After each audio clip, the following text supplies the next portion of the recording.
Jadi alhamdulillah di KKN Unit 31 ini menyediakan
Wa yaqta'uhu an ibadatin ghairi wajibatin.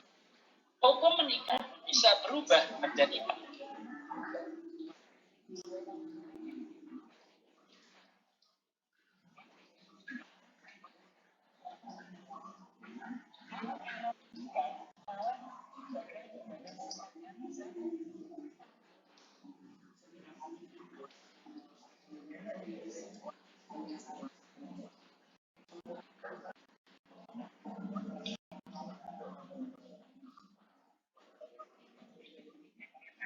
tidak mengharapkan keturunan juga.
Dan nah, yang terakhir, yang paling berat.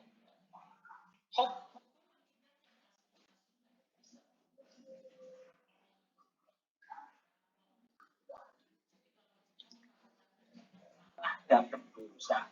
Kalau dengan dia mengasihkan dia, dapat pahala. Bagi siapa? Dan kita dia dulu walau dia bin amkan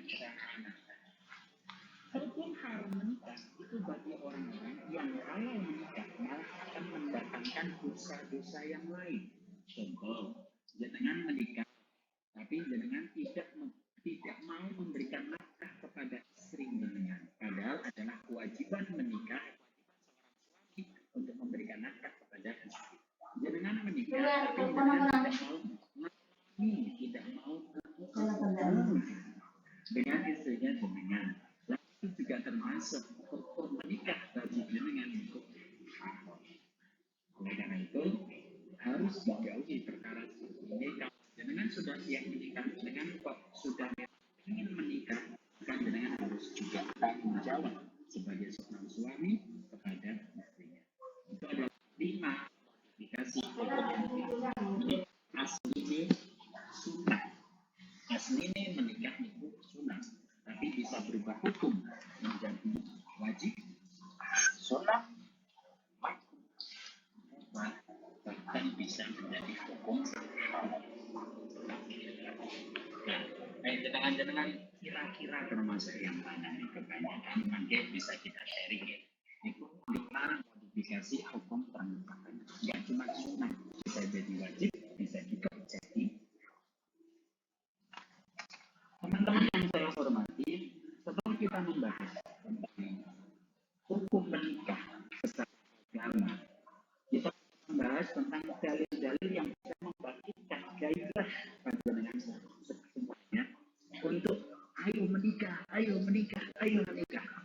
Di sini yang saya beberapa dalil yang diambilkan juga dari kitab Quran, dari hadis Nabi. Yang nomor satu saya ambil adalah hadis ini. Mutazawwiji dulu min arba'in sholatan min ghairihi. Sholatnya orang yang sudah menikah itu lebih utama 40 kali lipat daripada sholatnya orang yang jomblo bagus dengan kami. Ya. 40 kali lipat. Jadi jangan sholat 1 kali sholat subuh itu ya ganjarannya ya cuma 2. Tapi kalau jenengan sudah menikah, jenengan sholat subuh 2 rakaat, ganjarannya sama dengan sholat subuh 80 rakaat. Masya Allah. Itu sholat. Bagaimana dengan pahala yang lainnya? Umroh, haji, puasa, zakat, sedekah. Ya Allah, sangat besar sekali keutamaan bagi orang-orang yang sudah menikah. Jadi jenengan-jenengan ini, porong mbak-mbak, porong mas-mas, porong mahasiswa ini, ayo yang belum menikah, ayo. Barangkali lewat forum Google Meeting ini bisa saling berkomunikasi satu sama lain. Just. Selanjutnya, ini ada hadis lain yang berbunyi inna minal dunubi dunuban layak puruha sholatun wala somun wala jihadun illa sahya ala raya. Ada beberapa dosa yang gak akan bisa lebur dosanya, yang gak akan bisa hilang dosanya dengan pakai sholat, puasa, zakat, haji ataupun jihad fisabilillah sekalipun. Dosa ini gak akan bisa hilang dengan usaha atau bekerja untuk keluarga. Jadi dosa-dosa kita, ya ada beberapa yang bisa dihilangkan, bisa dilebur dengan astagfirullahaladzim. Sholat kita, sedekah kita, zakat kita, puasa kita bisa melebur dosa-dosa.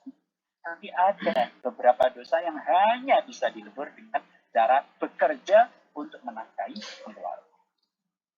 Ya kan? Menikah. Apalagi yang harus ditunggu? Banyak sekali alasan untuk menikah. Yang harus ditunggu adalah siapa calonnya, gitu aja. Ini ada lagi. Ya Allah. Al-julus sa'atan ma'al iyali ahabbu ilayya minal i'tikafi fi masjid hadza. Duduk ngobrol bareng, cangkruan bareng sama keluarga jenengan, bersama istri jenengan, anak-anak jenengan 1 jam saja lebih utama daripada i'tikaf atau berdiam diri di Masjid Nabawi.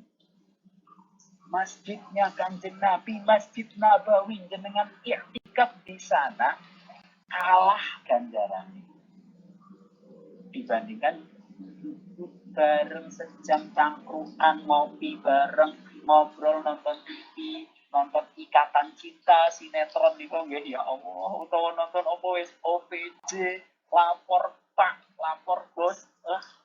Itu lebih utama daripada jenengan jauh-jauh ke Madinah untuk melakukan i'tikaf di Masjid Nabawi. Masya Allah, sangat banyak sekali fadilahnya menikah. Jadi tolong, kalau jenengan kok ada pemikiran, terus kulo niku ya pengen nikah, tapi kulo ki orang duwe kekuatan untuk menikah, saya itu belum punya penghasilan untuk menghidupi keluarga saya itu belum punya rezeki untuk menghidupi keluarga saya. Jangan ada pikiran kayak gitu, Mas, Mbak. Insya Allah dengan kita menikah diniati derek tidak lampai Kanjeng Nabi, diniati melaksanakan kesunahannya Kanjeng Nabi, jalan pasti terbuka untuk Anda. Jalan rezeki, jalan keilmuan, jalan kebahagiaan, jalan kesejahteraan hidup dunia akhirat pasti terbuka. Yang penting niatnya yang benar, yaitu mengikuti tindak lampai Kanjeng Nabi, memperbanyak keturunan pakem umat Kanjeng. Nek niate kados ngoten, Masya Allah, langsung cus. Gini ku langsung Insya Allah kados ngoten. Sing penting niate bener Ikulah beberapa hadis yang bisa menjadikan motivasi kagem kula jenengan sami untuk segera melakukan pernikahan. Kelak kiamat, hari ini ngono to. Kelak kiamat, ayo nikah. Memang benar. Ayo nikah. Kefadilahannya, keafdolannya, keutamaannya sangat banyak. Sangat banyak. Ya ada alasan lagi untuk tidak menikah. Ayo menikah. Bahkan ini ada satu hadis yang saya bergedit. Judulnya kayak gini. Lafadznya ngeten, ayyu mamra'atin nadharat fi wajhi zawjiha wa lam tabhad fa innaha la tara al-jannata abadan illa an tatuba wa tanfi'a wa yarda anha zawjuha. Jadi kan mbak-mbak nggih, kagem mbak-mbak. Jika dengan melihat wajah suami dengan masing-masing, bukan suami orang lain loh. Bukan di BTS atau Jungkook BTS enggak, atau NCT enggak, tapi jenengan melihat wajah suami jenengan piyambak, kok jenengan tidak tersenyum, Mbak, jenengan tidak tertawa, Mbak, maka panjenengan tidak akan bisa melihat surga kecuali jenengan mau bertaubat, meminta maaf kepada suaminya, dan suami Anda akhirnya ridho kepada Anda, baru jenengan bisa melihat surga. Masya Allah, hanya dengan senyum, mbak dengan senyum melihat wajah suaminya, walaupun wajah suaminya elek-elek, ireng-ireng, jubuk-jubuk, oh ya Mas Kuling ini, bukan Mas Kuling, ya Mas Kuling.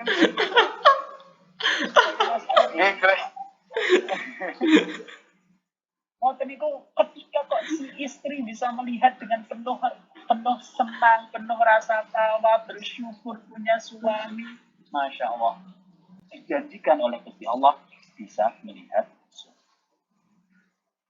Jadi ayolah mbak, jangan itu sing gampang-gampang kok nek diajak nikah kok yo angel temen.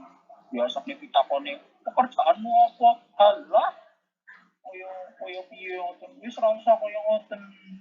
Yang penting nikah dhisik, masalah pekerjaan makin mengikuti. Insyaallah dibuka rezekine karo Gusti Allah.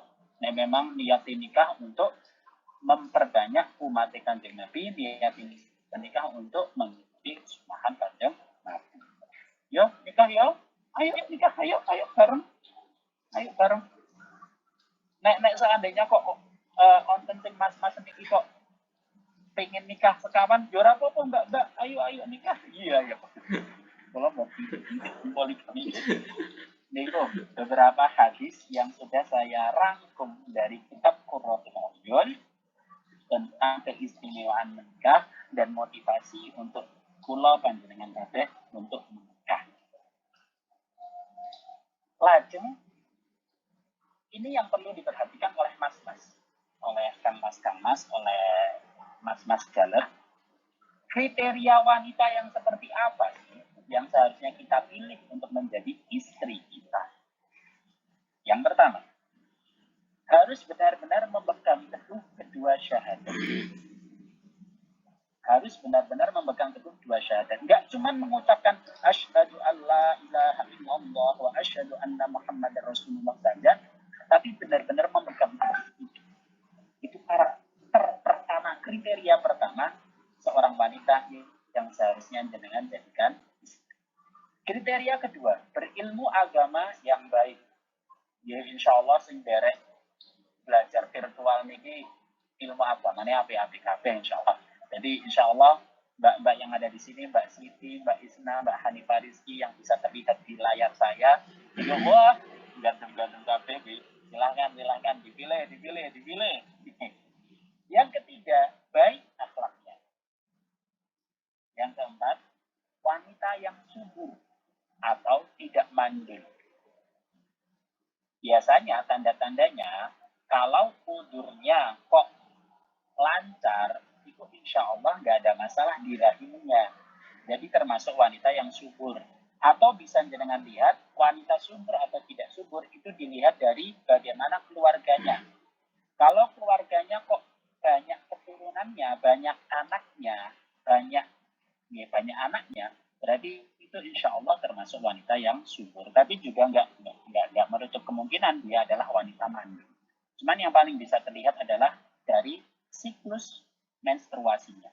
Coba dilihat apakah calon-calon istri panjenengan itu siklus menstruasinya bagus atau tidak. Kalau tidak, ya coba dipilih lagi, dilihat-lihat lagi. Yang nomor 5, ini yang penting ini. Menikahlah dengan gadis, jangan janda. Jadi kalau mau menikah, dipilih dulu, nyanyiin dulu pakai lagunya Roma Irama. Lagu ini penting gitu kok. Boy lagu dangdut. Kau masih gadis atau bukan janda? Ribon tuh lagu ini tuh. Mulai orang ngerti ya Allah. Niku. Disuruh kalih Kanjeng Nabi, diutus kalih Kanjeng Nabi untuk memilih istri yang masih gadis, jangan yang janda. Wonten dalile lho. Alaikum bil abkari fa innahunna a'dabu afwahan wa aqbalu arhaman wa ahsanu akhlaqan. Kalau menikahlah dengan yang gadis karena farjinya atau vaginanya itu lebih bersih. Satu.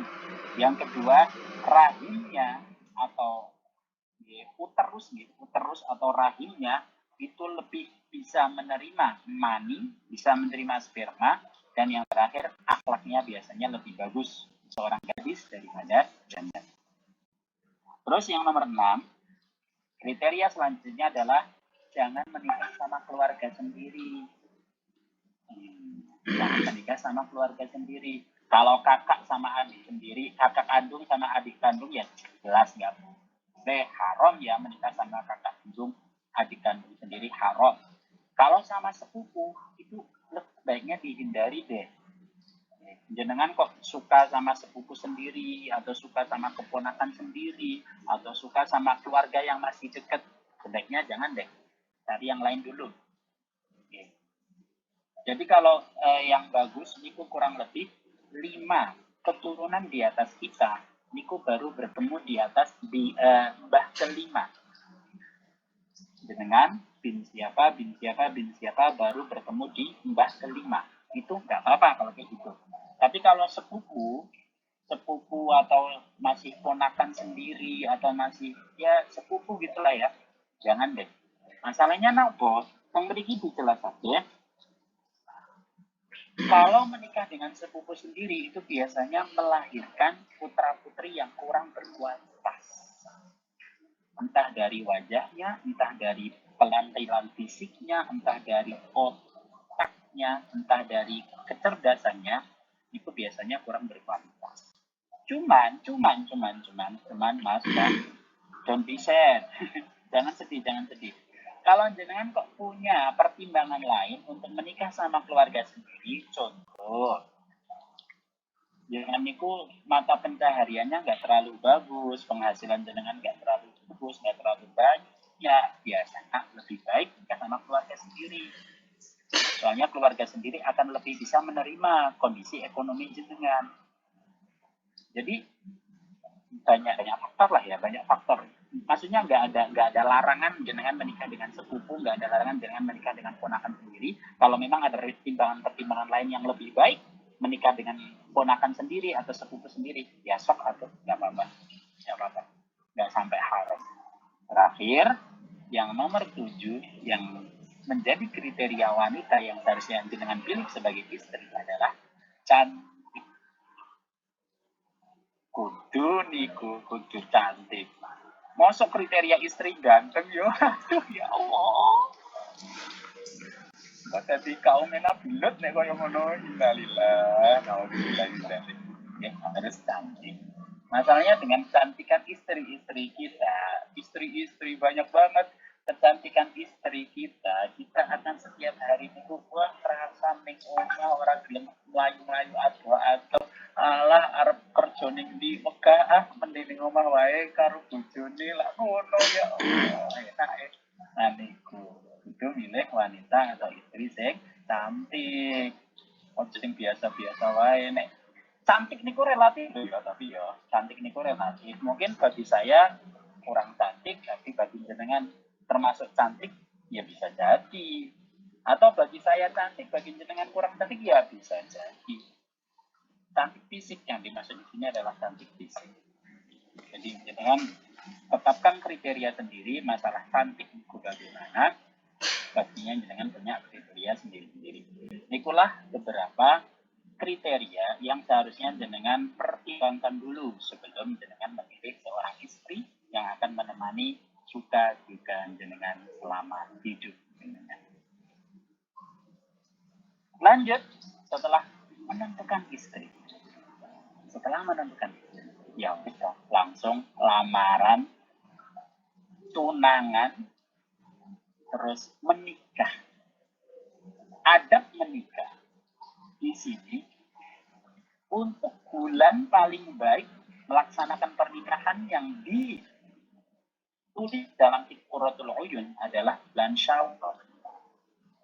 Jadi sakjane 2 bulan yang lalu ini Zulqa'dah Syawal setelah puasa Ramadan 1 bulan penuh kita langsung menikah langsung wih ya, Syawal langsung menikah itu saya bulan paling baik untuk menikah adalah bulan Syawal. Cuman gini mas, mbak, gini, Pak Faridi ngertos. Menurut bapak saya ini pun dawuh, hari apapun baik, kamu nggak usah milih-milih hari untuk memulai suatu kebaikan, nggak usah milih-milih hari. Kalau memang mau pengen Dzulhijjah, mau nikah, ya silahkan. Muharram, Safar, Rabiul Awal, Rabiul Akhir, dan seterusnya silahkan. Mau dipas ke 25 Desember pas Natal, nggak masalah. Semua hari itu baik. Dan itu sesuai dengan apa yang ada di dalam kitab Qurratul Uyun. Beliau Mbah Musannef atau pengarang kitab Qurratul Uyun dawuh, la tu'adil ayyama, la tu'adiyaka. Janganlah kamu memusuhi hari, maka nanti bisa-bisa hari itu balik memusuhi kamu. Jangan benci hari Selasa, jangan benci hari Senin. Pak, jangan kamu benci hari Rabu, Kamis, Jumat, Sabtu, Minggu, jangan dibenci. Kalau kamu membenci hari-hari itu, bisa jadi hari-hari itu akan mendatangkan kebencian juga kepadamu, malah akan mendatangkan musibah kepadamu. Nah, niki wonten sing komen aku benci mantan aja. Jangan benci juga mantan itu mengajarkan kita lah. Jangan membenci hari apapun baik. Silahkan mau menikah dengan apapun. Kalau kamu mau memulai suatu kebaikan, apa yang harus menunggu hari baik? Ya kan? Mau memulai kebaikan kok, ya harusnya semua hari jadi baik. Nggak usah memilih hari-hari. Jangan sampai memusuhi satu hari tertentu karena takutnya hari itu akan berbalik memusuhi jenengan-jenengan semuanya. Setelah kita menikah, ijab qabul tu nikahaha wa tazwijaha li nafsi bil mahdi turi halan. Pastinya kan ada resepsi ya. Hari gini nggak ada resepsi. Gimana omongan tetangga nggak ada resepsi.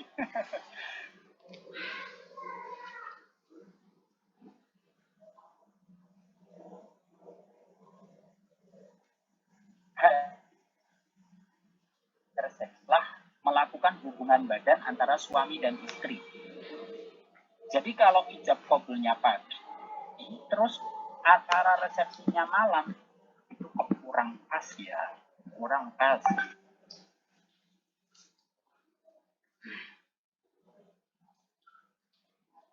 Ya langsung resepsi. Menurut kitab ini kurang pas. Jadi kalau bisa, resepsi pernikahan atau walimatul urus itu dilakukan setelah melakukan hubungan badan antara suami dan istri. Nggak nunggu hamil loh ya, nggak nunggu hamil. Yang penting sudah melakukan hubungan badan, baru dilakukan resepsi pernikahan. Tapi ya, nggak apa-apa sih, nggak apa-apa kalau mau ijab kabulnya pagi, siang langsung resepsi ya nggak masalah. Biar tamunya langsung datang gitu kan pertimbangannya. Atau seandainya jauh-jauh hari sudah melakukan ijab kabul secara siri, nggak pakai KUA. Terus paginya pakai KUA, siangnya langsung resepsi, ya bisa jadi kan. Ya nanti diatur sendiri aja. Terus, nah ini mahasiswa, penyakitnya mahasiswa. Jenengan kalau datang ke sebuah acara pernikahan, niatnya yang benar. Jangan niat makan gratisan. Ayo coba, jangan makan gratisan. Atau niatnya jangan kayak gitu. Niat datang ke acara pernikahan. Oke, ono jubah sup. Iyo, biasanya jubah sup. Pernikahan ini kan apa banget ya Allah. Durik itu yuk, jubah sup gurih. Alah, niatnya dengan datang ke acara pernikahan harusnya adalah idkhol surur. Apa itu idkhol surur? Membahagiakan orang yang mengundang. Karena nopo idkhol surur atau membahagiakan orang lain itu kadarane podo karo haji mabrur. Ora usah bayar duit akeh-akeh, rasa ada ning Mekah Madinah, jenengan cukup datang ke pernikahan orang teman-teman jenengan dengan niat idkhol surur, dengan niat membahagiakan hati yang mengundang. Gandarannya podo, pahalanya podo karo wong sing haji mabrur. Niku jadi ya podo-podo oleh makne, podo-podo tekone, podo-podo ngamplopine. Biasanya amplop kosong gini mahasiswa ya lah. Amplop kosong leboke sing penting samaan gratis. Astagfirullahaladzim. Ampun. Nek orang kuat ngamplopi ya ora ngamplopi to ya Allah. Kok jiwa-jiwa fakir miskin banget astagfirullah. Niatnya idkhol surur. Niatnya adalah membahagiakan orang lain yang mengundang kita. Supaya kita dapat pahala setara dengan haji yang mabrur. Gak usah jauh-jauh ke Makkah Madinah. Kalau pengen pahala haji mabrur, langsung aja idkhol surur, membahagiakan hati orang lain, haji mabrur. Teman-teman kalian yang saya hormati, ini mulai pembahasan yang agak hot. Jadi tolong disiapkan ya. Disiapkan kamar mandinya disiapkan. Kamar mandinya disiapkan, anduk dicepake anduk. Sampun, wes kabeh. Nggih. Munut Pak. Oh, nggih, mun komplit. Alhamdulillah. Sejak tadi sore Pak namanya Pak. Siap. Saat ini kita akan membahas pembahasan yang agak hot. Tapi tolong niki dengan skip dengan tahan untuk diri dengan sendiri supaya menjadi bekal. Injing pas dengan sudah menikah, giling mana biar kita tahu kerja pembahasan ini dilaksanakan pas dengan sudah menikah. Jangan sekarang ya. Dilaksanakan pas dengan sudah menikah sama istri dengan piyambak atau istri orang lain. Kan siap komen kertas siap. Penting banget ini. Perlu gitu. Ya. Bismillahirrahmanirrahim. Ada menurut kitab Qurratul Uyun bersetubuh. Kalau ngomongin jima ngono wae ya ben enak ya. Ora apa-apa ya ning jima ngono ya. Jima itu sebaiknya dilakukan setelah Isya. Jadi setelah jenengan jamaah Isya sama istri. Nah, melakukan persiapan dulu sebelum jima. baru setelah itu melakukan jima atau lah mas nek seandainya tak lakoni bar subuh, bar zuhur, bar maghrib, bar asar, nopo asar yo angsal wae 24 jam los nang tangan kabeh. Iku ya istri-istrine sampeyan sak karepmu sampe lempah. Ora apa-apa, cuma paling abdul, paling utama itu adalah sampean melakukan jima setelah isya. Nah, terburu-buru. Kenapa sih kok dipilih waktu paling abdul melakukan jima itu setelah isya? Karena setelah isya sampai subuh, niku waktunya sangat panjang. Jadi ada kesempatan untuk mandi besar, ada kesempatan untuk mempersiapkan diri melakukan sholat subuh, ada kesempatan untuk melakukan kesunahan-kesunahan dulu sebelum jima dan semacamnya. Waktunya panjang, jadinya jenengan bisa melakukan sepuasnya. Atau bahkan mau ronde kedua, ronde ketiga, ronde keempat, 5, 6, 7, 8, 9, 10, sok monggo. Nah, setelah isya kan suwi waktu nih. Jadi sekarang nah, jauh saiki jenengan bar maghrib arep koyo ngono. Arep isaan atus males. Kan mending nglakoni bar isya sebelum setelah isya melakukan muqaddimah dulu, pendahuluan dulu. Nanti setelah melakukan jima adus siap-siap sholat subuh. Ngono toh. Makanya waktu paling afdal menurut Qurratul Uyun adalah setelah isya. Akan kita bahas adab sebelum jima, adab sebelum bersetubuh. Tolong ini diperhatikan juga. Nah, bisa dicatat ya, mas-mas, mbak-mbak. Yang pertama, membersihkan hati dengan cara taubat kepada Gusti Allah dari segala dosa. Ini tujuannya adalah supaya anak yang dihasilkan dari kita, dari si suami dan istri ini benar-benar anak yang solehah.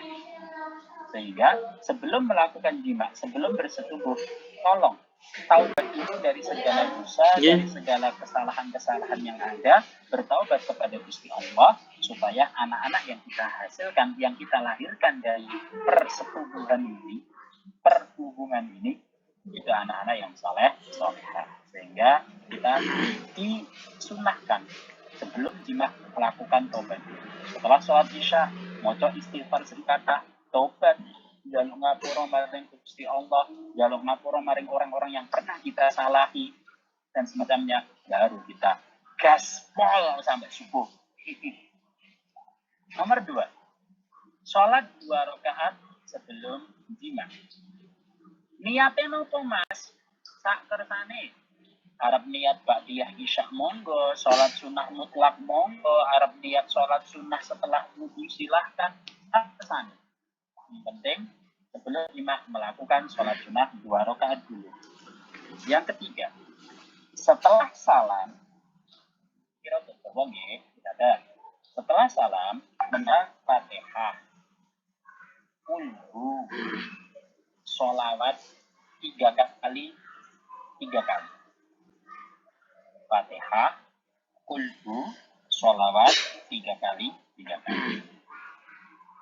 Jadi setelah salam 2 rakaat tadi, kemudian jenengan membaca Fatihah, kulhu, dan sholawat 3 kali.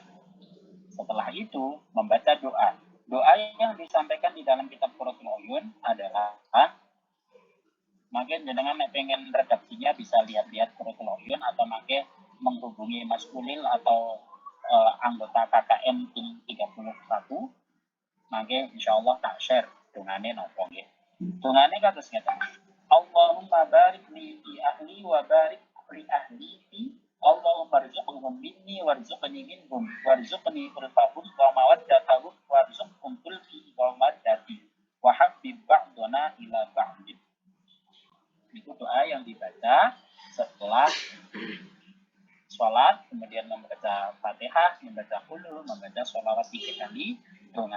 Doa yang dibaca adalah supaya menambah rasa cinta kasih antara suami istri, sehingga rumah tangga akan menjadi tetap selalu harum. Kemudian setelah membaca doa tadi, setelah membaca doa ya, iki mulai hot pop. Suami menghadap wajah istri. Bar salam toh, wis ndonga, bare suami menghadap ke wajah istri. Mana istri saya? Suami menghadap ke wajah istri. Menghadap ke wajah istri sambil suami duduk di atas sarungnya istri. Sarung lo yo, ora paha. Oh, duduk di atas sarung. Ini aku duduk di atas mukenanya istri. Sambil menghadap wajah si istri. Kemudian suami mengucapkan salam kepada istri. Assalamualaikum sayang. Oh, ono sing pengin nduk. Kok nduk. Mbak ono sing pengin. Assalamualaikum sayang. Iya Allah. Setelah mengucapkan assalamualaikum sayang, iya, assalamualaikum honey, assalamualaikum apa, babe, assalamualaikum babe. Setelah itu, suami mencuci ujung tangan dan ujung kaki istri dengan menggunakan satu wadah air. Air bekas cuciannya dicipratkan itu apa ya bahasa Indonesia nih? Dicipratke teng setiap sudut kamar. Yo Arab ngomong klinik atau enggak klinik, tapi niki ilmu yang ada di Quratul Buyun. Ya. Suami mencuci ujung tangan dan ujung kaki istri, kemudian air bekas cuciannya dicipratkan di setiap ujung kamar. Supaya apa? Supaya setan dan semua kejelekan yang ada di kamar tersebut hilang dari kamar. Jadi ketika jenengan melakukan bersetubuh, melakukan hubungan badan antara suami istri, sudah bebas dari setan, bebas dari semua kejelekan. Itu fungsi dari menciprat-cipratkan air bekas cucian tangan dan kaki istri di sudut-sudut kamar. Setelah itu, ini contoh depan saya istri saya. Contoh. Suami meletakkan tangannya di ubun-ubun istri sambil membaca doa Allahumma inni as'aluka khairaha wa khaira ma jabaltaha alaihi wa a'udzu bika min syarriha wa syarri ma jabaltaha alaihi. Wes apa lu? Keren ya Allah sih. Tambah nafas. Sing artine ya Allah, kula nyuwun mugi-mugi bojoku iki yang ingkang sae, mugi-mugi bojoku diparingi anggadhahi sifat-sifat sing sae. Dan kula nyuwun perlindungan kepada panjenengan ya Allah dari jeleknya bojo kula dan juga dari jeleknya sifatnya bojo kula. Itu ya, setelah mencuci sudah menciprat-cipratkan air di seujung kamar-kamar, tangannya sing laki-laki si suami menyentuh mengelus-ngelus ubun-ubunnya si istri. Sayang, Allahumma inni as'aluka khairaha wa khaira ma jabaltaha alaihi wa a'udzu bika min syarriha wa syarri ma jabaltaha alaihi. Ojo babar. Setelah itu membaca surat Yasin, Waqiah, Ad-Duha, Alam-Nashrah, Al-Hidayah, ayat kursi masing-masing satu kali. Kemudian membaca Inna Anzalnahu fi Lailatul Qadar 3 kali. Jadi ada 9 surat yang dibaca setelah jenengan mengucapkan doa Allahumma inni as'aluka itu ada 9 surat yang dibaca. Yasin, Waqiah, Ad-Duha, Al-Nashrah, Idza Ja'a Nasrullahi wal Fath, ayat kursi, dan surat Inna Anzalnahu fi Lailatul Qadar 3 kali. Kesuwen yo. Selak pingin ngono to. Sabare ngene kok isih maca Yasin wanti ari Allah Gusti sampeyan. Yo niku nek jenengan pengen sempurna, nek pengen sing paling afdol, nek pengen sing paling utama. Tapi nek ora yo cukup lah, cukup dengan jenengan selesai menempelkan tangan jenengan ke ubun-ubun si istri, kemudian berdoa Allahumma inni as'aluka khairaha wa khaira ma jabaltaha alaihi sampai akhir, cukup lah rasa moto yasin waqiah aduha selak keri ngono itu.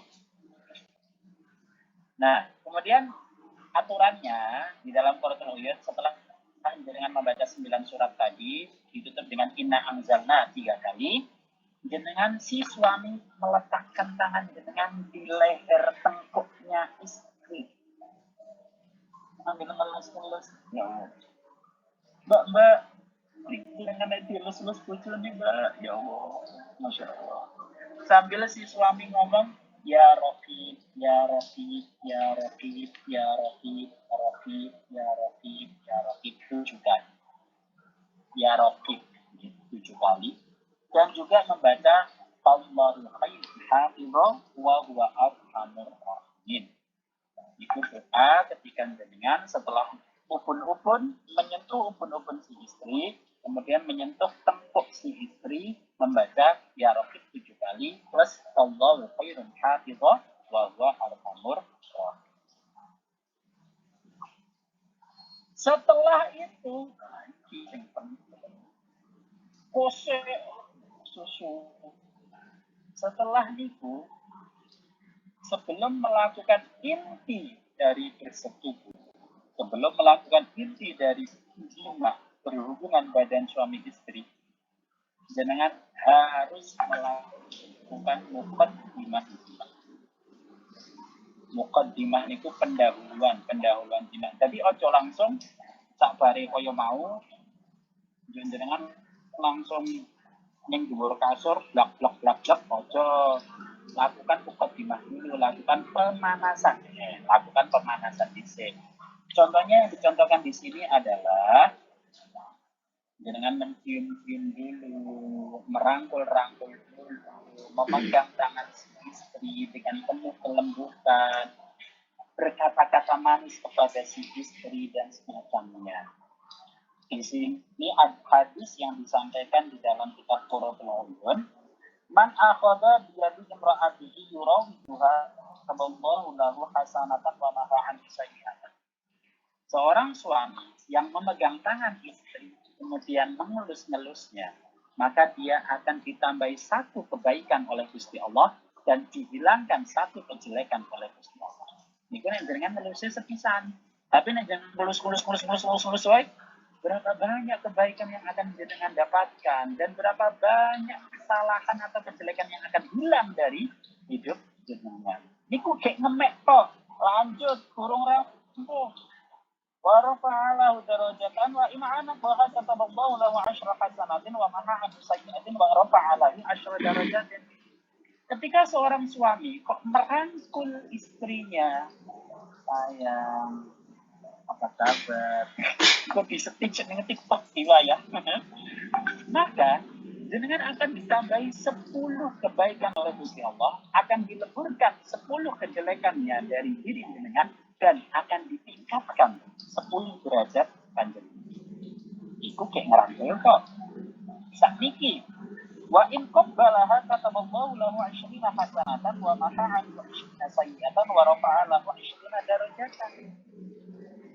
Kalau seorang suami mencium istrinya, maka Gusti Allah akan menambahkan 20 kebaikan, menghilangkan 20 kejelekan, dan meningkatkan 20 derajat seorang suami. Yora suami toh, suami istri tersebut. 20 kebaikan ditingkatkan, 20 kejelekan dihilangkan, 20 derajat ditinggikan oleh Gusti Allah ketika dengan mencium istrinya jenengan. Dan yang terakhir, wa in ataha kana lahu khairun minad dunya wa ma fiha. Ketika seorang suami menjima istrinya, berhubungan badan sama istrinya, maka mereka berdua akan mendapatkan perkara yang lebih hebat daripada seluruh dunia dan seisinya. Dunia dan seisinya kalah hebat sama istrinya dengan piyambak-piyambak. Percuma kita punya percuma ada seluruh dunia dan kita memiliki sendiri, kita sudah bisa memiliki, bisa menikmati banyak pahala fadilah dari istri. Jadi Ayo menikah, ora ayo sekolah tapi ayo menikah. Nggih, niku.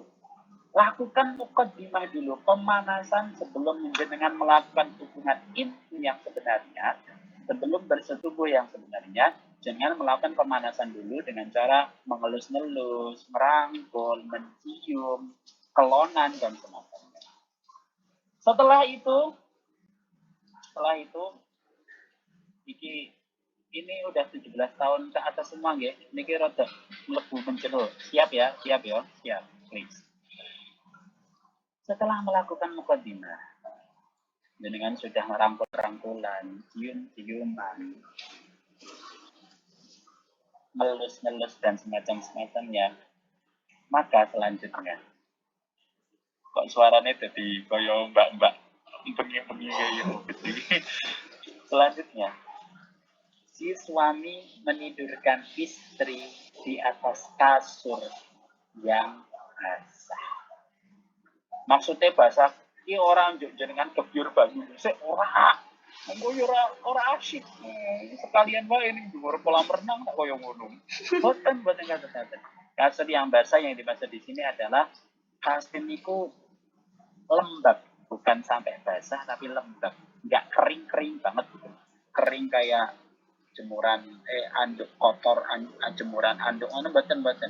Tapi lembab. Kasur yang lembab dengan menidurkan istri dengan di atas kasur yang lembab. Terus ini harus nggak boleh harus gitu. Seorang suami harus berada di atas istri. Jadi ketika hubungan antara suami istri, si suami ada di atas istri, jangan kebalik. Kenapa? Di sini dijelaskan kalau kebalik si istri di atas suami, di anna dzalika yuridu al-ihtiqana bal mustalqiyatan rafi'atan rijlaiha fa inna dzalika ahsanu hay'atil jima'i. Karena ketika si istri ada di atas suami ketika berhubungan badan, akan ada kecenderungan si suami itu lebih dominan, si istri itu lebih dominan daripada suami. Padahal secara kita cowok gitu kan, kita cowok ya harusnya jadi pemimpin lah. Masa iya kita didominasi sama cah wedok? Ya kok iya. Kok mbak ini agak sing komen iki. Ya masa iya kita didominasi sama cah wedok? Ya, makanya tolong ketika berhubungan badan tetap sisi ada di atas istrinya. Nah, kemudian si istri kepalanya jangan bisa supaya berada di bawah, bantalnya diletakkan di pantatnya si istri. Ya, di pantatnya si istri. Jadi niki pantat supaya posisi kepalanya si istri niku ada di bawah dan kakinanya niku mengongo ke atas, terbuka ke atas sehingga siap untuk dimasuki penis sing lanang. Oh iya, ini ada yang kelewatan. Sebelumnya melakukan inti dari bersetubuh, suami dan istri harus benar-benar sudah tidak berbusana. Karena Kanjeng Nabi mboten purun melihat ada suami istri yang melakukan hubungan badan tapi masih berbusana. Kanjeng Nabi nggak mau melihat seperti itu. Kanjeng Nabi nggak suka, bukannya nggak mau. Kanjeng Nabi nggak suka ketika ada seorang suami sama istri kok melakukan hubungan badan masih berbusana. Jadi setelah melakukan mukadimah, cium-ciuman, peluk-pelukan, saling merangkul satu sama lain, itu langsung dibuka semua bajunya supaya benar-benar tidak berbusana dulu baru melakukan inti dari jima. Cuman Kanjeng Nabi juga nggak mau kalau melihat ada suami istri melakukan hubungan badan dalam keadaan benar-benar telanjang nggak boleh, pakai busana juga nggak boleh. Nah, bagaimana caranya? Caranya suami istri ini ada di atas kasur dan ditutupi selimut. Jadi dengan ditutupi selimut atau melakukan hubungan badannya di bawah tutupan selimut, itu akhirnya kita sudah melakukan dawuhnya Kanjeng Nabi, yaitu tidak menanggalkan sepenuhnya seluruh pakaian kita, tapi juga kita tidak berpakai. Caranya seperti itu, ya. Caranya seperti itu. Nah, kembali ke pembahasan tadi, setelah diberi bantal di bawah pantatnya si istri, diparingi bantal, kemudian si suami memasukkan penis ke dalam vaginanya si istri, memasukkan penis ke dalam vaginanya si istri. Niki nek masalah iki piye carane Mas mlebok kene dan semacamnya. Engko do ahli dhewe-dhewe tenang wae, iku ilmu laduni. Tanpa dipelajari iki wis iso dhewe engko nek wis ngadepi temenan ngoten niku to. Kalau sudah berhadapan temenan dengan kejadiannya, wah, ngosak ngasik dhewe sak karepe dhewe. Cuman di sini diterangkan sama Mbah Mesonet Quratul Ayun, ketika memasukkan ini ngapunten nggih, ngapunten kula menggunakan tangan jari tangan saya sama jari yang ini. Ketika seorang suami memasukkan penisnya ke dalam vaginanya si istri, maka ini ngapurane ya nek rada saru ya, ngapurane ben paham temenan. Maka garuk-garuklah atas vaginnya si istri dengan menggunakan kepala zakarnya suami. Jadi niki di osak asik. Ojo mlebu njuk wis rampung mandek ojo. Tapi kepala zakarnya si suami, si cowok niku digerak-gerakkan di atas vaginnya si istri supaya menambah kenikmatan antara hubungan suami istri. Ini di otak asik, jadi gesek-gesekkan ini, digesek-gesekkan. Selain digesek-gesekkan ketika ini selanjutnya ya, kemudian digesek-gesekkan. Biasanya nih digesek-gesekkan ini ora kuwi cak lanang langsung pengen metu spermane iki ora suwi. Setelah digesek-gesekkan, kemudian dikasih suami sudah merangkik koyone arep metu. Ini mane arep metu. Maka ketika merasakan spermane arep metu, tangan si suami dirogohkan di bawahnya pantat si istri. Ya. Kan tadi pantatnya si istri sudah ada di atas bantal. Tangannya suami dirogohkan di bawah pantatnya si istri. Kemudian diangkat sambil digoyang-goyangkan si pantatnya si istri itu sambil digoyang-goyangkan. Jadi ini goyang, njuk tangane pas arep metu, pas wis arep metu, iki tangane iki dilek ning pantat si istri, njuk pantatnya itu goyang-goyangkan. Digoyang-goyangkannya pakai ya huzuhu huzan syadidan sing banget. Ojo kok njuk. Ojo kurang goyangane. Ora dadi jaran goyang kok. Dadi jaran ketang malah. Ngene iki ya sing goyang ini ku sing banget. Sampai keluar, sampai benar-benar spermanya sudah keluar atau maninya sudah keluar. Lah, wis kalau mau diberi di sabarasannya sama dan kalau jenengan sudah melakukan apa yang barusan saya sampaikan, mulai dari kepala dan kita gerakan kemudian mengenal ini pantat digerak-gerakkan dengan laki-laki dengan gerakan kuat, maka suami dan akan kelazatan keenakan yang sangat rimaks yang tidak bisa hidup melanjutkan dengan apa yang harus kita betul silahkan dicoba. ngapain lagi, mikir apa lagi? Ayo dicoba, ayo menikah. Terus di sini juga ada tambahan. Seorang suami kok keluar duluan, keluar spermanya duluan, maka si suami jangan langsung melepaskan istri keluar, karena memang keluar maninya si istri itu lebih sulit daripada suami. Makanya kalau seandainya suami kok keluar mani duluan, maka tetap ada di dalam, penisnya tetap ada di dalam sampai nunggu si istri keluar. Sebaliknya, kalau istri keluar duluan langsung, walaupun suami belum keluar, langsung dilepasnya suami, pindahnya istri. Kok bisa kurang adil? Nek sing lanang metu ndek kon tetep ning jero sampai si istri keluar. Tapi sebaliknya kalau si istri kok keluar dulu, si suami kudu langsung nyopot. Kok bisa, kenapa kayak gitu?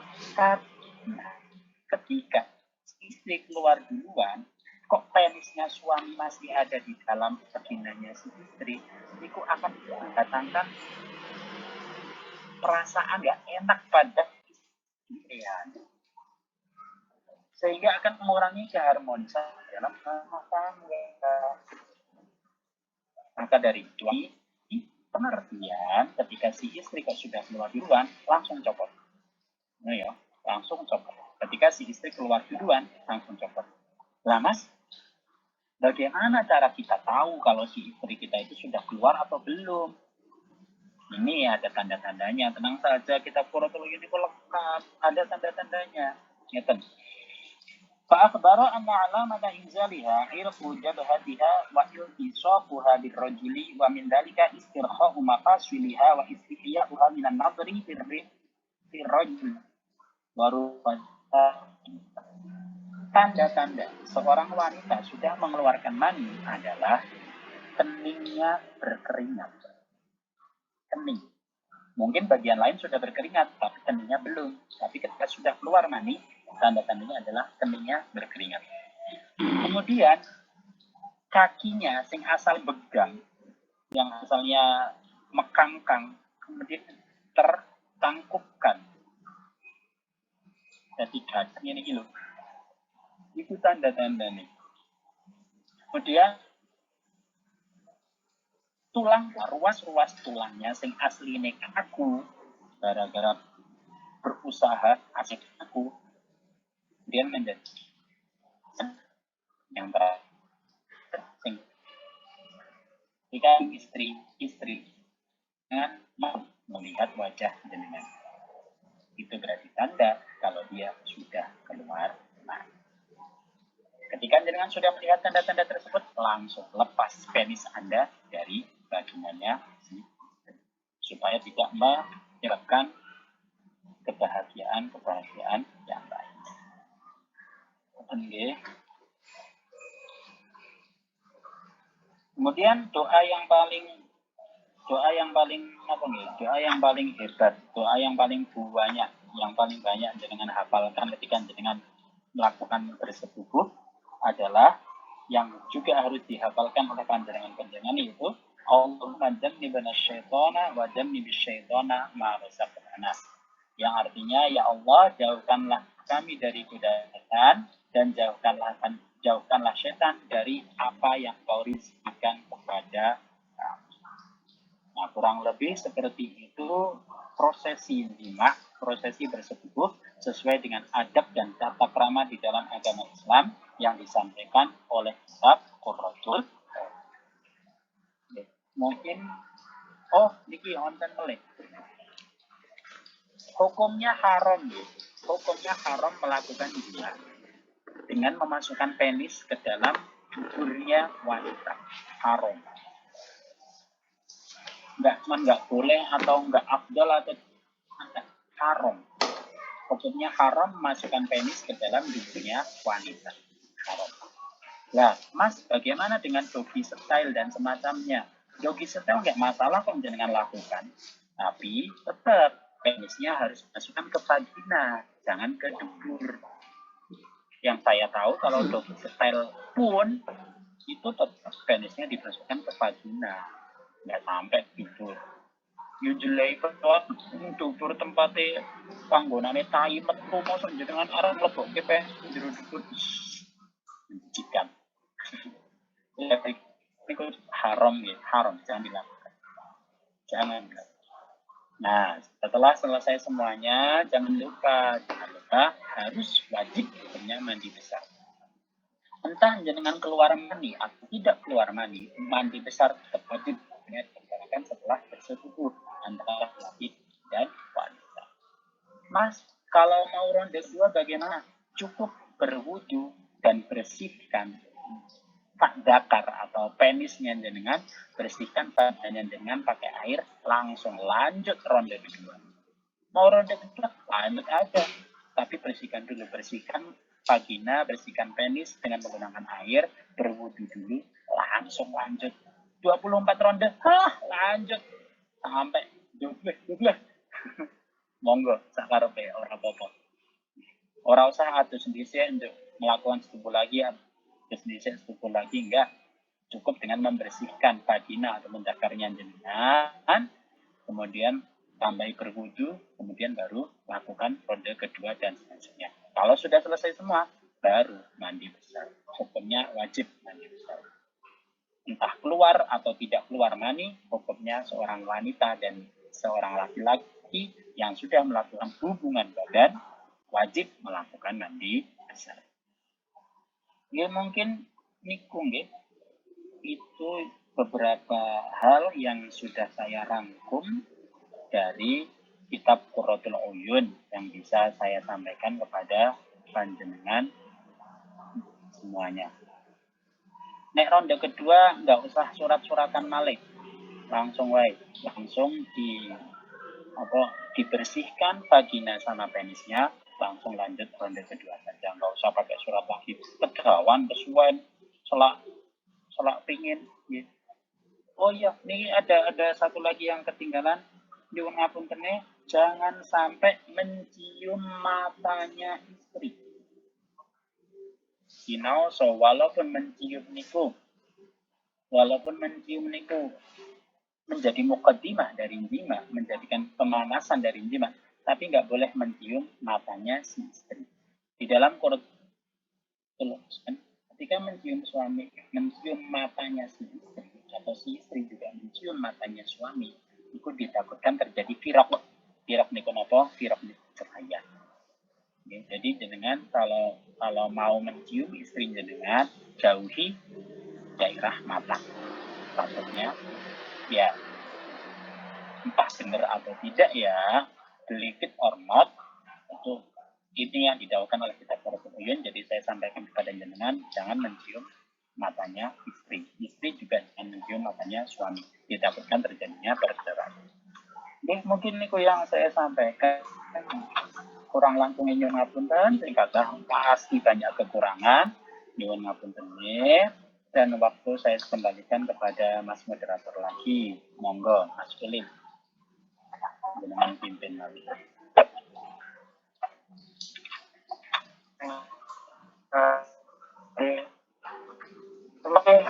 Kayak itu saya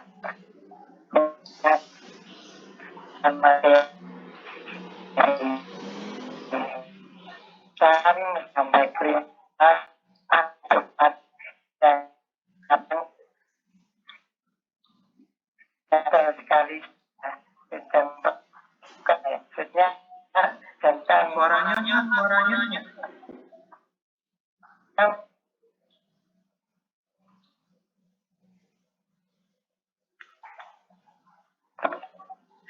Putus-putus, Mas. suaranya Mas. Putus-putus Mas Ulil suaranya. Kalau di ini putus-putus, Mas, suaranya. Suami. Putus-putus, Bos.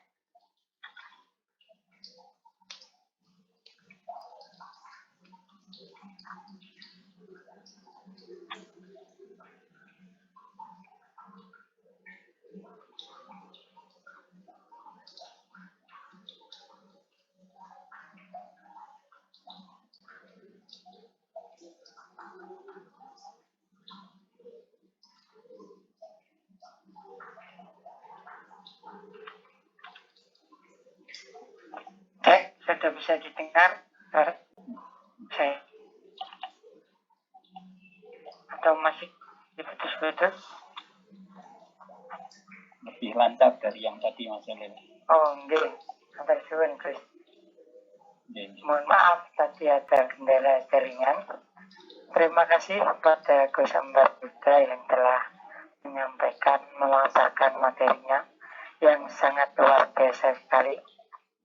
Itu tentang ajaran yang ada di kitab Qurratul Uyun. Di situ telah disampaikan dari awal pembukaan, pemanasan, sampai puncaknya intinya, dan sampai penutupan dengan sangat lengkap dan dengan nasi kira dengan saya kira paham semuanya, dan teman-teman tadi sudah mempersiapkan ya, jangan terlalu terbayang-bayang. Intinya nikah dulu baru boleh langsung praktek. Jadi seperti itu ya teman-teman semua. Ini masih perlu ditanyakan, barangkali ada yang tanya, nanti saya buka. Yang mau tanya? Tanya Mas, tanya. Oh, oke. Dari Ria ya Mas tadi, oke. Oke, Saya iya Mas. buka sementara satu sesi dulu yang terdiri dari 3 penanya ya. Silahkan Mas Muhammad bisa mengutarakan pertanyaannya, nama, perkenalan, asalnya dari mana pertanyaannya, lalu dengan membuka videonya biar tahu Mas. Silahkan. Assalamualaikum warahmatullahi wabarakatuh. Waalaikumsalam warahmatullahi wabarakatuh. Sebelumnya terima kasih kepada Ustadz, kepada moderator telah memberikan waktu kepada saya. Perkenalkan, nama saya Muhammad Ilham. Saya anak, tapi sekarang sedang berdomisili di Pekanbaru Riau. Saya ada pertanyaan ke Ustadz. Ini kan saya kan memang belum menikah. Jadi cerita itu Ustadz menyampaikan tentang teknikal. Jadi memang teknikal gitu. Jadi saya tidak begitu cukup tahu, tapi tidak ingin bertanya tentang itu. Jadi saya agak melenceng dikit tentang kitab inilah. Jadi saya ada pertanyaan Ustaz. Bagaimana pendapat Ustaz mengenai berita tentang istri yang melaporkan suaminya sendiri ke kantor polisi dengan alasan suaminya telah memperkosa istrinya sendiri? Jadi masa istri melaporkan ke polisi kepada suaminya itu dengan alasan suaminya itu memerkosa gitu, padahal itu istrinya suami itu, padahal kan kunna libasul lakum wa antum libasul di ngomongin suatu itu karena menurut dan negara kok ya ini dan ada menolak ini dia karena Subhanahu wa ta'ala, seperti tadi yang Ustaz bilang itu hak apabila si istri dan si istri ataupun si suami itu tidak mau melakukan hubungan intim. Ya, menurut Ustaz itu bagaimana? Apakah yang membuat undang-undang ini dosa besar atau menurut Ustaz itu bagaimana? Itulah. Jadi saya ada pertanyaan itu. Terima kasih atas waktunya. Waalaikumsalam. Waalaikumsalam warahmatullahi wabarakatuh. Ya, ada yang bertanya lagi tadi.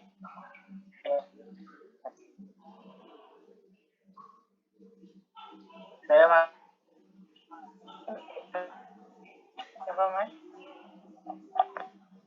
Sebelumnya maaf, soalnya tadi agak telat masuk, tapi saya mendengarkan dari saya.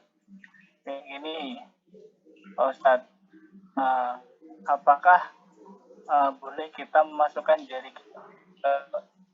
rezekinya istri kita gitu? Nah, sebelumnya juga pertanyaan kedua, eh, baiknya gimana kita itu mengawali suatu persetubuhan tersebut. Biasanya kan kalau pengantin baru kan kadang mikirnya ini ngopo ya, ngono. Seperti itu. Sebelumnya mohon maaf. Terima kasih. Atas nama siapa gitu?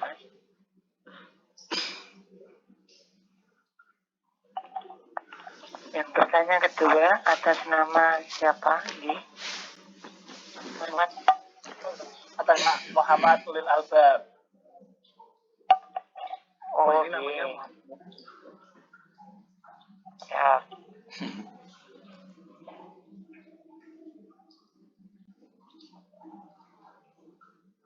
Oke, lanjut. Yang ketiga, untuk sesi pertama ini ada yang lucu. Kolom chat ada. Assalamualaikum warahmatullahi wabarakatuh. Waalaikumsalam warahmatullahi wabarakatuh. Saya mau bertanya, Mas, apakah besok ada ngaji lagi atau gimana? Soalnya saya baru ketinggalan dan saya baru masuk dan saya kangen sekali sama Gus Ambar. Halo Mas. Malah.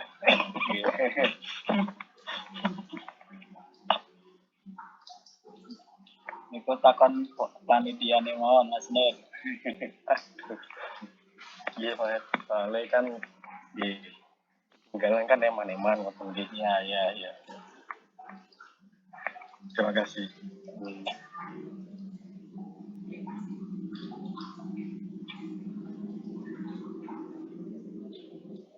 Terima kasih atas pertanyaannya. Sesi pertama ini mungkin tadi untuk yang pertama ya, untuk Mas Ilham tadi itu bagaimana pendapat Gus Ambaruda tentang istri yang melaporkan suaminya sendiri ke polisi dengan alasan bahwa suaminya itu memperkosa istrinya itu tadi, seperti itu. Terus itu ada dua pertanyaannya dari Mas Ilham. Yang kedua itu bagaimana menurut Gus Ambaruda bahwa negara membuat undang-undang bahwasanya memperkosa istri sendiri bisa penjara.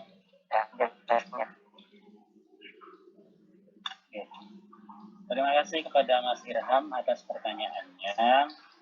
Iya, Pak. Kalau menurut saya tentang istri melaporkan suami bahwa si suami memperkosa si istri, niku kalau saya belum tahu bagaimana cerita lengkapnya, gitu.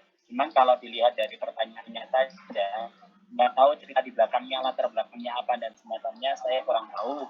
Cuman kalau keterangan yang ada di kitab fikih, seorang istri kalau menolak ajakan suaminya untuk melakukan hubungan badan, itu termasuk nusyuz.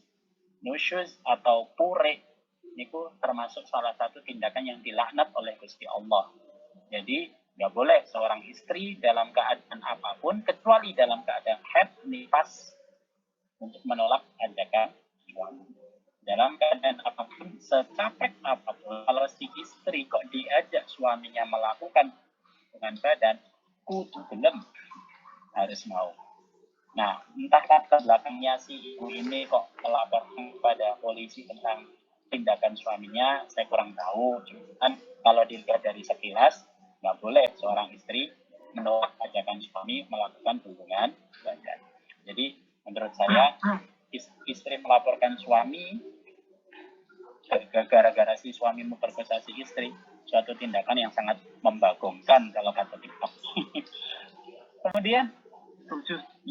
Kemudian yang nomor 2 pertanyaannya, negara menciptakan undang-undang bahwa si suami yang memperkosa si istri ini kok akan dipenjara. Nah ini juga saya kalau masalah hukum teknis seperti ini atau hukum seperti ini, saya kurang tahu bagaimana rancangannya, bagaimana prosesnya. Jadi mohon maaf, Irham, saya nggak bisa menjawab tentang pertanyaan ini. Soalnya masalah penegakan hukum di Indonesia pun saya nggak bisa ikutan tahu. Karena saya juga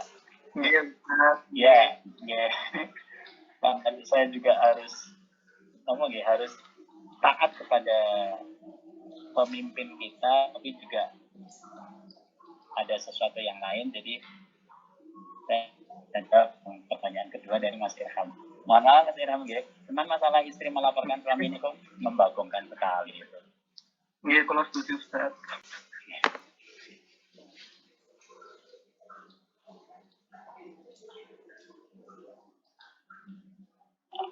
Terima kasih Mas Ilham mendapatkan pencerahannya gitu.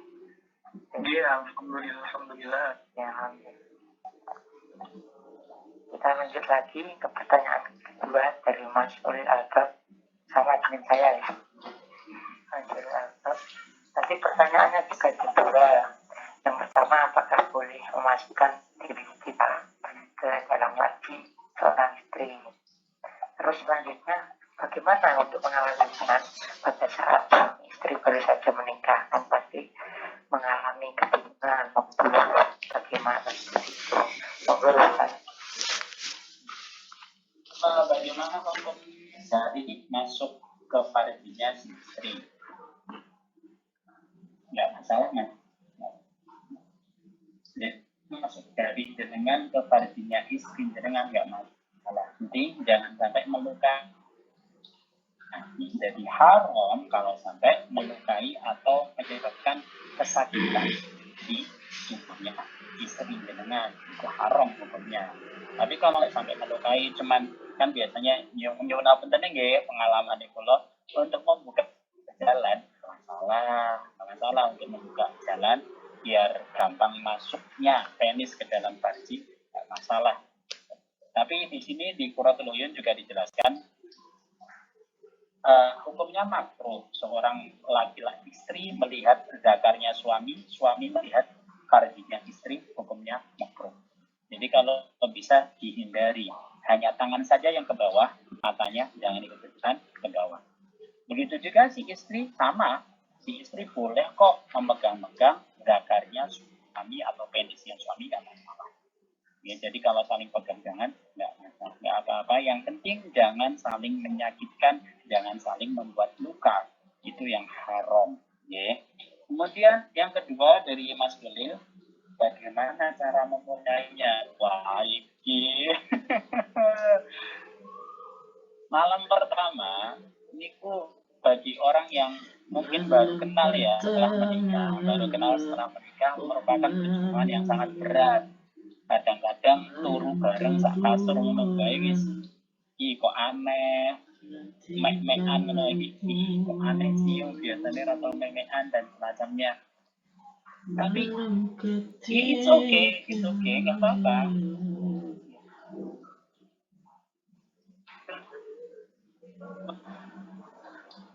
Kedengaran nggak? Enggak. Jadi kalau seandainya hari pertama, malam pertama masih nggak lancar hubungannya, nggak apa-apa. Itu nanti lama-lamaan, insya Allah akan terbiasa sendiri. Tanpa meminta pun langsung. Jadi makanya jangan berdiam.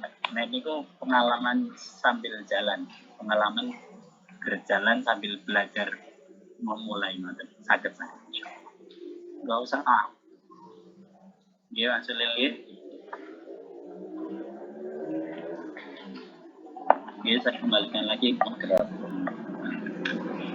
Matur Gus, sudah jelas ya Mas Ilham tadi. Intinya tetap jelas, tapi nikah dulu nih. Setelah itu untuk selanjutnya ada Mas Noroman.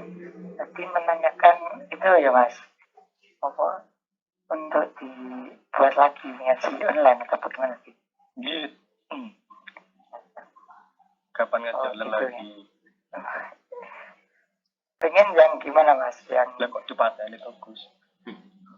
Ya ngono. Nganut mawon. Penting kan nggih pengen derek ngaos ngoten gitu. ngoten. Jadi nanti biar saya bersama Mas ya lagi nanti segera diinfokan seperti itu. Kalau belum kan ya maaf seperti itu. Oke. Matur suwun Mas Nur. Selanjutnya sepertinya banyak yang bertanya komentar ini lagi sesi 3 penanya.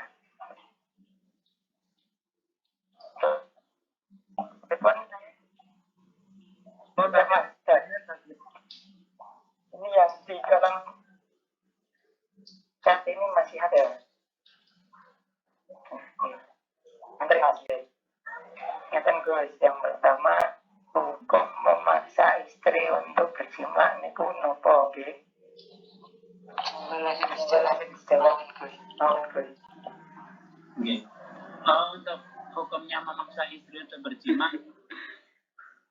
kalau seandainya mau egoisan ya, kalau kita bahas tentang hukum fikihnya, nggak masalah tuh memaksa istri untuk berjima, untuk bersetubuh, nggak masalah. Dan istri harus mau.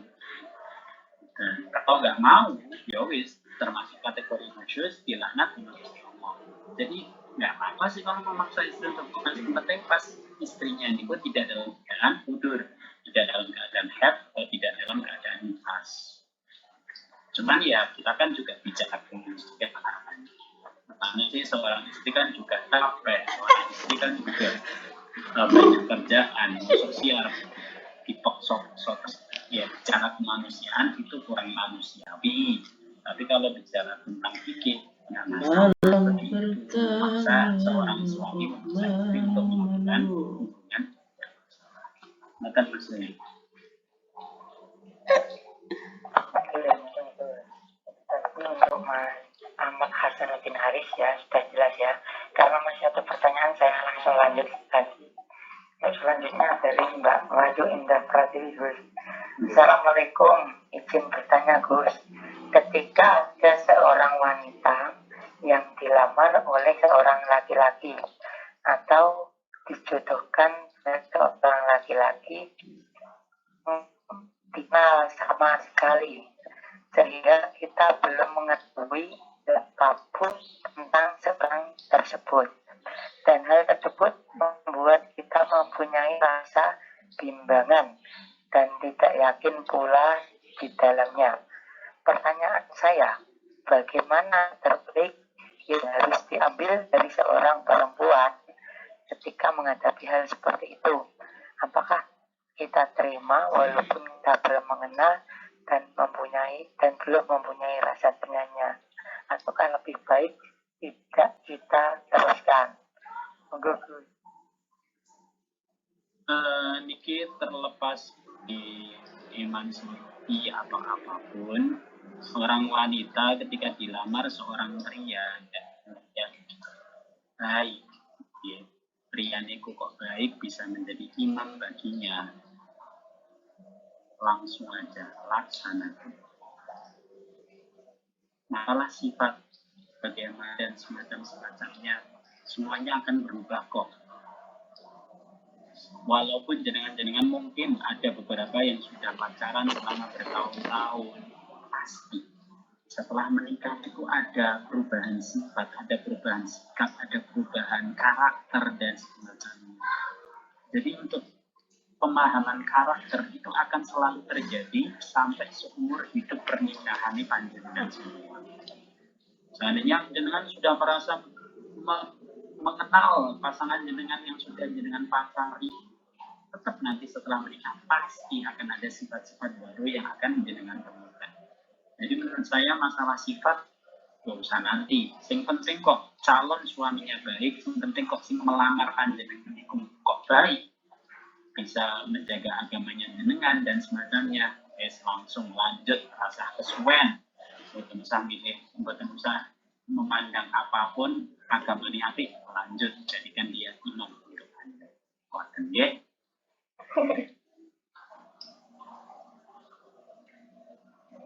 Terima kasih Bos. Jelas ya Mbak Dewi ya, jelas.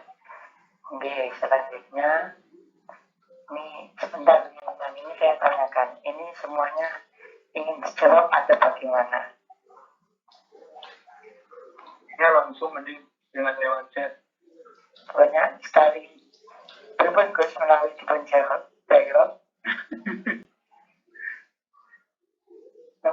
Apa ngeten mawon Mas Betelil. Mungkin pertanyaannya sakit jenengan sampaikan lewat WhatsApp mawon nggih. Jenengan nggih. Insyaallah kalau cobi sambil memikir-mikir, sambil mencari-cari keahliannya supaya kalau sakit jawabnya nanti maksimal. Nggih. Tambah setunggal Gus. Abadane niku mangke dijawab lewat di grup WA nggih, saya sampaikan untuk teman-teman di grup WA.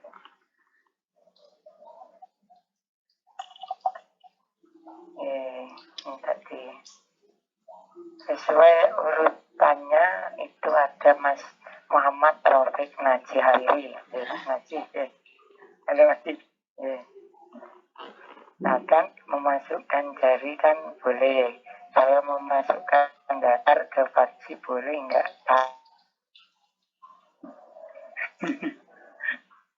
Tinggal.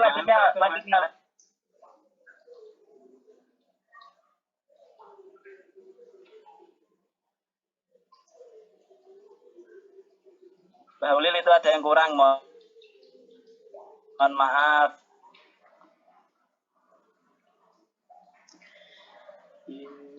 Fil jannati nahron min labanin li'aniyin wa husain wa hasan.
Assalamualaikum warahmatullahi wabarakatuh.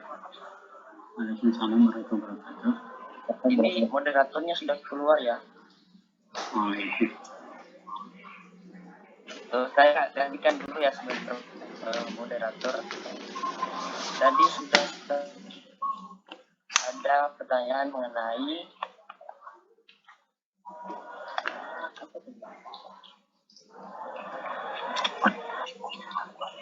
ini saya bacakan yang di kolom chat. Tadi kan memasukkan zakat kan boleh. Kalau memasukkan zakat ke farji boleh, Ustaz. Mohon maaf, Ustaz. Memasukkan zakat ke mulut istri maksudnya. Seperti itu, Ustaz. Yang saya tahu dari kitab Fathul Mu'in, kitab Fathul Mu'in itu ada penjelasan bahwa seorang suami boleh masukkan zakar ke dalam mulut seorang istri, tidak apa-apa. Jadi untuk oral seks nggak masalah. Cuman jangan sampai mengeluarkan maninya di dalam mulutnya si istri, karena itu termasuk tindakan berarti haram. Jadi untuk hanya merangsang zakarnya suami supaya bisa mengeluarkan sperma atau supaya agak licin ketika memasukkan ke dalam farjinya suami, ke dalam farjinya istri, nggak masalah untuk memasukkan zakar ke dalam mulutnya istri. Bukan, kurang lebih jawabannya seperti